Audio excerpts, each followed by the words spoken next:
अस्सलाम वालेकुम क्लास। आज हमने थोड़े से पहले मिसलेनियस टॉपिक्स पढ़ने। इससे पहले हम लोगों ने डाटा टाइप्स को देख लिया था। अब हम देखते हैं कि इंटीजर ओवरफ्लो एंड अंडरफ्लो क्या होता है। ये इसका मैंने आपको पहले भी थोड़ा सा बताया था। जब हमने ये पढ़ा था कि हमारे पास मुख्तलिफ जो डाटा टाइप्स होती हैं उनकी रेंज ऑफ वैल्यूज़ होती हैं जो कि वो होल्ड कर सकती हैं। जैसे फ्लोट का मैंने बताया कि ये मेमोरी में 4 बाइट्स ले सकते हैं और जो वैल्यूज़ ये होल्ड कर सकती हैं वो ये वैल्यूज़ नेगेटिव और पॉजिटिव होल्ड कर सकते हैं।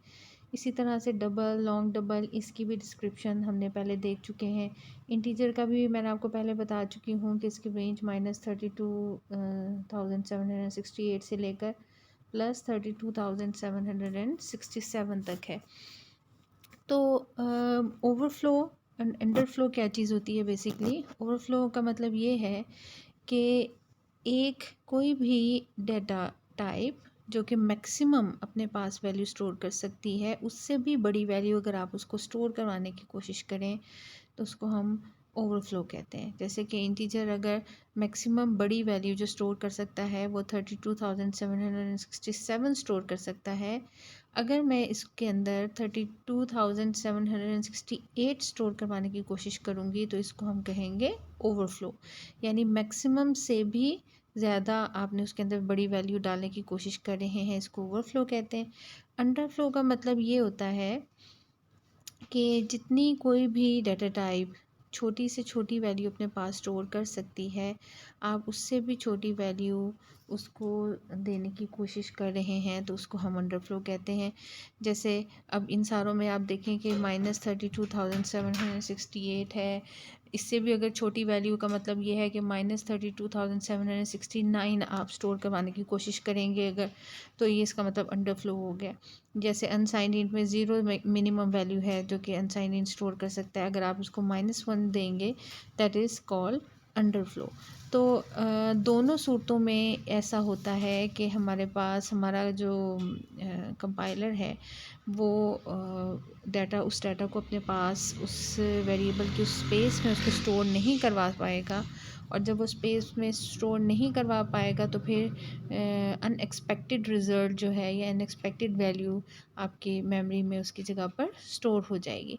तो यही चीज़ यहाँ पर इंटीजर ओवरफ्लो अंडरफ्लो का बताया हुआ है कि ये उस वक्त अकर होती है जब value assign to an integer variable is more than the maximum possible value.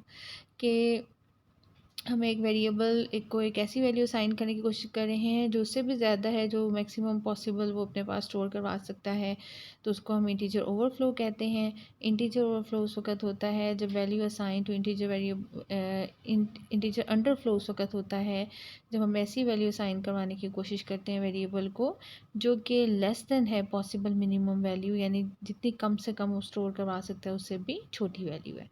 उसके बाद हमारे पास एक और मिसलेनियस का टॉपिक है that is scientific and exponential notation. Scientific और एक्सपोनेंशियल नोटेशन में हमारे पास रियल नंबर्स जो हैं वो स्टोर करवाने के मुख्तलिफ़ तरीक़ेकार होते हैं इसके अंदर। अब रियल नंबर हमें पता है कि कौन से होते हैं। रियल नंबर में हमारे पास all those possible numbers that contains a decimal point are called real numbers. तो रियल नंबर्स को हम दो फॉर्म्स में स्टोर करवा सकते हैं। एक तो हम साइंटिफिक फॉर्म में स्टोर करवा सकते हैं और दूसरा हम एक्सपोनेंशियल और साइंटिफिक फॉर्म में हम इनको स्टोर करवा सकते हैं। तो अब हमने देखना है कि रियल नंबर्स को किस किस तरह से करते हैं। इट्स जस्ट कि आपकी ये रिवीजन हो जाए। आप लोगों ने पहले मैट्रिक में पढ़ा होगा और सारे आपने देखा हुआ होगा कि कैसे डेसिमल में हम नंबर्स को स्टोर करवा सकते हैं। तो एक्सपोनेंशियल नोटेशन में जब हमने करवाना होता है तो हमारे उसमें एक्सपोनेंशियल नोटेशन में दो पार्ट्स होते हैं, एक मैंटिसा पार्ट होता है और एक एक्सपोनेंट पार्ट होता है। तो जनरल फॉर्म जो है इन वैल्यूज़ को, रियल वैल्यूज़ को लिखने की एक्सपोनेंशियल फॉर्म में, वो ये होती है कि यहाँ पर साइन मैंटिसा से पहले साइन लगता है। इट कुड बी पॉजिटिव और नेगेटिव वैल्यू, और फिर हम ई लिखते हैं। E is for exponential and plus negative कोई भी वैल्यू हो सकती है, और उसके बाद हम एक्सपोनेंट वैल्यू लिखते हैं। तो इस तरह से हम लिखते हैं। यहाँ पे आप स्मॉल लिख दें या ई कैपिटल लिख दें, बात एक ही है। अब एम का क्या मतलब है, this is the mantissa part and E N is the exponent portion. अब इसको लिखने का जो तरीक़ाकार है बहुत आसान है। इसको थोड़ा सा मैं आपको यहाँ पर ये टेबल बना हुआ है, इसके अंदर से मैं आपको इसको बता देती हूँ कि अगर आम एक रियल वैल्यू है दैट इज़ 1.98 है अगर, तो अगर आप इसको एक्सपोनेंशियल नोटेशन में लिखेंगे तो किस तरह से लिखेंगे 1.98 E0। अच्छा, अब ये E0 क्यों लिखा?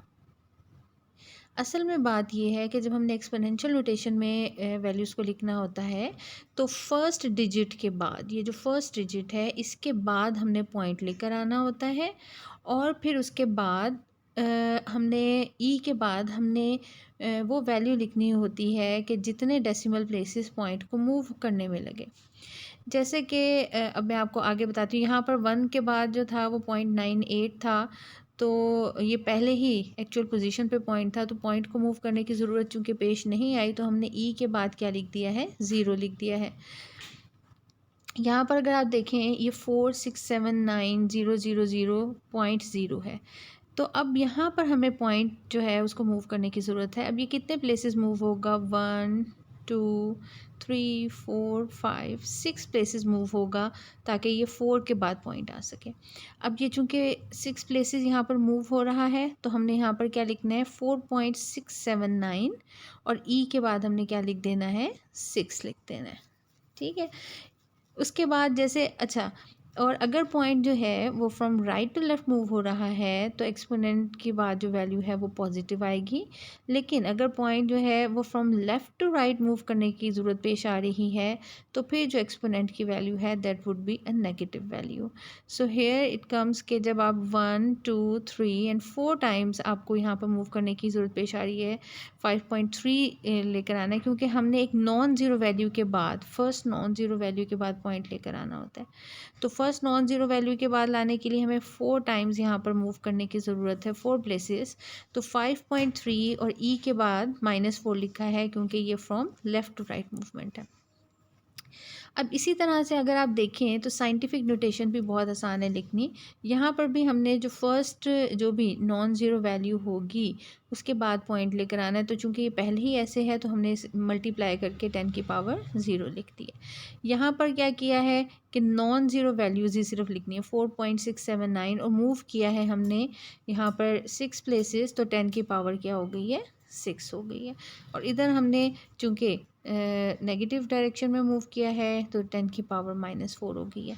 तो अगर साइंटिफिक नोटेशन आपको लिखनी आती है आप उसे एक्सपोनेंशियल आराम से लिख सकते हैं, यानी 5.3 और मल्टीप्लाई की जगह ई लिख दिया है और 10 को रिमूव करके -4 लिख दिया है। तो ये बहुत आसान है यहाँ पर आपको इन दोनों फॉर्म्स के अंदर राइट करना मुख्तलिफ़ चीज़ों को।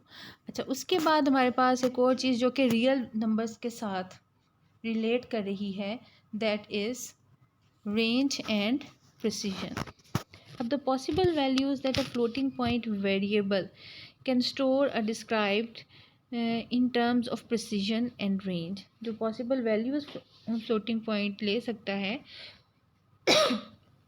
उसको हम range और precision की फॉर्म में हम लोग उनको स्टोर करते हैं। अब प्रिसीजन क्या चीज़ होती है? Precision basically it is the number of digits after the decimal point, यानी पॉइंट के बाद जितनी वैल्यूज़, जितने नंबर ऑफ़ वैल्यूज़ आपने लिखनी है दैट इज़ कॉल्ड प्रिसीजन।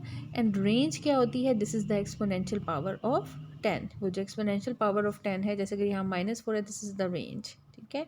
अगर यहाँ पे 6 है दिस इज़ द रेंज, और पॉइंट के बाद कितनी वैल्यू शो करवानी है दैट इज़ कॉल्ड प्रिसीजन। तो a float variable has a precision of 6 digits and a range of 10⁻38 to 10⁻+38। यानी जो हमने data type float data type पढ़ी थी उसके अंदर हमने, आप देखेंगे कि उसकी रेंज, आप फ्लोट को अगर दोबारा से देखें तो यहाँ पर देखें 10 की पावर -38 से 10 की पावर +38 है, ठीक है। तो इसका मतलब ये है कि इसकी जो इन वेरिएबल्स की जो फ्लोटिंग पॉइंट वेरिएबल्स हैं इनकी रेंज ये है।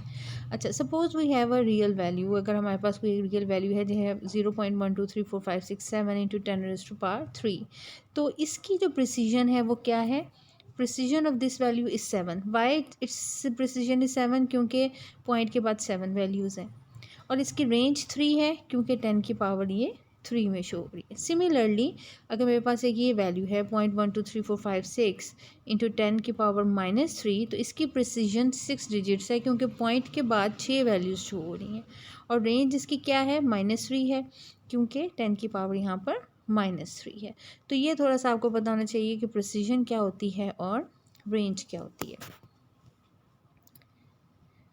अब हमारे पास एक नेक्स्ट टॉपिक आ जाता है, दैट इज़ कॉल्ड वेरिएबल्स। ज़ाहिर है हमने डाटा टाइप्स पढ़ी और डाटा टाइप्स पढ़ने के बाद हमने इन्हीं से ही क्या लिया है, डाटा टाइप में हम वेरिएबल्स को ही डिक्लेयर करते हैं। एंड वेरिएबल किसी भी डाटा टाइप का हो सकता है, ये इंटीजर भी हो सकता है, फ्लोट भी हो सकता है, double, long, character. Variable can B of any data type. लेकिन अब हमने देखना है कि हमने इसको अपने प्रोग्राम में इस्तेमाल कैसे करना है। पहली बात जो कि आपको मालूम होना ज़रूरी है वो ये है कि variable is a named memory location और मेमोरी सेल। यानी ये किसी भी हमारे जो प्रोग्राम के अंदर जब हम प्रोग्राम को एग्जीक्यूट करते हैं, जाहिर है कि वो मेमोरी के अंदर ही प्रोग्राम लोड होता है, तो वो एग्जीक्यूट होता है। तो हम जब वेरिएबल्स बनाते हैं अपने प्रोग्राम में तो वो भी मेमोरी के अंदर ही स्पेस लेते हैं और वहाँ पर जो है वो डाटा स्टोर हो रहा होता है। तो वेरिएबल बेसिकली क्या है? एक मेमोरी लोकेशन जिसको कोई ना कोई नाम दे दिया जाता है, उसको हम वेरिएबल कहते हैं। It is use to store programs input data and its results during execution. Program के जो आपने इनपुट देनी है उसको स्टोर करने के लिए भी वेरिएबल्स यूज़ कर सकते हैं हम, और रिजल्ट्स को स्टोर करने के लिए भी, और प्रोग्राम के एग्जीक्यूशन के दौरान भी हम किसी भी डाटा को स्टोर करने के लिए वेरिएबल्स का इस्तेमाल कर सकते हैं। The value of a variable may change during the execution of program but the name of the variable can not change. जो हमारे प्रोग्राम की जो नाम है वो हम चेंज नहीं कर सकते, और प्रोग्राम में वेरिएबल का जो नाम है वो हम चेंज नहीं कर सकते, लेकिन हम इसके अंदर जो वैल्यू स्टोर है वो हम चेंज कर सकते हैं। Variables are created in RAM, that is a temporary memory. Variables कहाँ बनते हैं? रैम में बनते हैं, और रैम जो है वो आपको पता है कि एक टेम्पररी मेमोरी है। That is why the data stored in variable are also temporary. इसीलिए जो हम वेरिएबल बनते हैं प्रोग्राम के अंदर वो भी आर्जी तौर पर होते हैं। It can only be used and processed during the execution of the program. तो जब प्रोग्राम चल रहा होता है तभी हम उस पर काम कर सकते हैं। जब प्रोग्राम बंद हो जाता है तो ये मेमोरी में से ख़त्म हो जाते हैं। The data stored in a variable is automatically removed when the program ends. यानी जब प्रोग्राम ख़त्म होता है तो वेरिएबल में स्टोर डाटा भी ऑटोमेटिकली डिलीट हो जाता है। अब अगर आप देखें इसको कि वेरिएबल मेमोरी में कैसे शो हो रहे होते हैं, तो यहाँ पर अगर आप देखें तो ये मेमोरी है, ठीक है। इसके अंदर ये वेरिएबल, अगर ये एक इंटीजर टाइप का है तो 2 बाइट्स रिजर्व हुई हुई हैं। This is the name of the variable marks, this is the address where it is its location is in the memory, and this is the computer memory, and here is the contents that is being stored in the variable. अच्छा, उसके बाद आप देखें कि name of the variable क्या है? ये identifier है, ये वही नाम है जो कि हमने सीखा था उस दिन कि हम आइडेंटिफायर्स कैसे देते हैं, वेरिएबल्स को नेम कैसे देते हैं। That represents the memory location. Address of a variable, it refers to the memory location of the variable. यानी मेमोरी लोकेशन कौन सी है वेरिएबल की, और मेमोरी में ये किस जगह पर मौजूद है। और कंटेंट्स ऑफ द वेरिएबल यानी जो वैल्यू इसके अंदर स्टोर हुई है। अब आगे हमने देखना है कि हम वेरिएबल डिक्लेरेशन क्या चीज़ होती है। अब वेरिएबल डिक्लेरेशन क्या चीज़ है कि the process of specifying the variable name and it's type is called variable declaration. एक ऐसा प्रोसेस जिसमें हम वेरिएबल का नाम देते हैं और उसकी डाटा टाइप बताते हैं, तो उसको हम वेरिएबल डिक्लेरेशन कहते हैं। A program can have as many variables as needed, जितने मर्जी चाहें वेरिएबल बना सकते हैं। All variable must be declared before they are used in the program. A variable can be declared anywhere in the program before its use. The important thing is कि variable को हमेशा उसके इस्तेमाल से पहले डिक्लेयर करना ज़रूरी है। The variable declaration provides information to the compiler about the variable. The compiler uses the declaration to determine how much memory is needed for each variable. अब कंपाइलर इसी की बेस पर यह फैसला करता है कि कितनी मेमोरी रिक्वायर्ड है। जैसे फ्लोट को 4 बाइट चाहिए, कैरेक्टर को 1 बाइट चाहिए, तो जोन सी डाटा टाइप होगी उसी से पता चलेगा और उतनी ही मेमोरी रिजर्व हो जाएगी। The required number of bytes are allocated when a variable is declared. अब देखें इसको लिखने का तरीक़ाकार आप देख लें कि कैसे हम लिखते हैं, वेरिएबल को डिक्लेयर कैसे करते हैं। सबसे पहले हम डाटा टाइप देते हैं, उसके बाद जो हमने उसको नाम देना है वो हम देते हैं। अब अगर मैंने यहाँ पे इंट मार्क्स लिखा है तो 2 बाइट्स रिजर्व हो जाएंगी एक मेमोरी लोकेशन के लिए, और उस 2 बाइट्स को जो नाम दे दिया जाएगा वो मार्क्स का नाम होगा। फिर फ्लोट है तो ये 4 बाइट्स रिजर्व हो जाएंगी, एक मेमोरी लोकेशन बन जाएगी और मेमोरी लोकेशन में 4 बाइट्स रिजर्व हो जाएंगे और उसको नाम एवरेज दे दिया जाएगा। इसी तरह से कैरेक्टर के लिए 1 बाइट होगी और उसको नाम ग्रेड दे दिया जाएगा। तो सो दिस इज़ ये, और आखिर में हम सेमीकोलन लगाते हैं, इसको हम कहते हैं वेरिएबल डिक्लेरेशन। देखें डाटा टाइप पहले लिखते हैं, उसके बाद हम वेरिएबल का नाम लिखते हैं, उसके बाद हम सेमीकोलन लगाते हैं, इसको हम वेरिएबल की डिक्लेरेशन कहते हैं। आज के लिए बस ये इतना ही काफ़ी है, उसके बाद फिर हम नेक्स्ट इसको देखेंगे।